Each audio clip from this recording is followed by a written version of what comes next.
Hai semuanya, mari kita lanjutkan pembahasan kita yang sebelumnya. Nah, di segmen kali ini kita akan membahas mengenai prinsip dalam mendesain ruang belajar. Apa aja sih prinsip-prinsipnya? Yuk kita bahas bersama-sama. Nah, di sini ada prinsip yang pertama yaitu berkelanjutan. Berkelanjutan di sini ruang belajar yang akan kita bangun ini harus memungkinkan untuk mudah dialokasikan dan dikonfigurasi ulang. Kemudian kita juga harus berpikir jauh ke depan bahwa ruangan ini harus dapat mengikuti perkembangan teknologi, pedagogi, dan penggunaannya di masa yang akan datang. Kemudian prinsip yang kedua yaitu dapat dipersonalisasi. Hal ini kita juga harus mempertimbangkan mengenai warna, audio, visual, dan juga kekreatifan dalam merancang ruang belajar. Selanjutnya kita juga dapat melibatkan langsung para pengguna yaitu pembelajar dan pengajar dalam proses personalisasinya. Yang ketiga yaitu mudah diakses. Di sini kita menyediakan permukaan kerja yang dapat terhubung dengan perangkat seluler dan notebook dari para pengguna.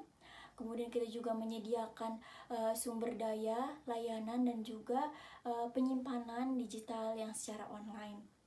Oke, selanjutnya yaitu prinsip kolaboratif. Nah, di sini kita juga harus menyediakan ruang yang dapat membuat para penggunanya dapat secara kooperatif dan juga dapat bekerja kelompok dalam melaksanakan atau dapat dalam melaksanakan pedagogikal tersebut. Oke, prinsip yang terakhir yaitu menarik. Nah, di sini menarik ini bagaimana kita merancang ruang belajar tersebut agar pengguna-penggunanya tertarik untuk menggunakan ruang belajar tersebut dan memanfaatkannya secara efektif. Nah, di sini sehingga kita harus melibatkan komponen pembelajaran tersebut, yaitu baik dari segi kontennya, dari segi pembelajarnya, dan juga dari segi pengajar lain. Nah, tadi itu prinsip-prinsip dalam merancang ruang belajar. Nah, sekarang bagaimana sih ruang belajar yang efektif? Contohnya dalam kehidupan nyata. Nah, yuk kita simak satu-satu. Nah, kita punya contohnya nih, kita bahas satu-satu ya. Yang pertama ada dari Texas State University. Nah, di sini dia punya ruang kolaborasi. Kenapa sih ruang kolaborasi ini dikatakan efektif? Yang pertama, dia mudah diakses. Yang kedua, dia kolaboratif. Oke, yang kedua ada BNDS dari China. Nah, di sini ada beberapa ruangan nih yang kita bisa katakan efektif.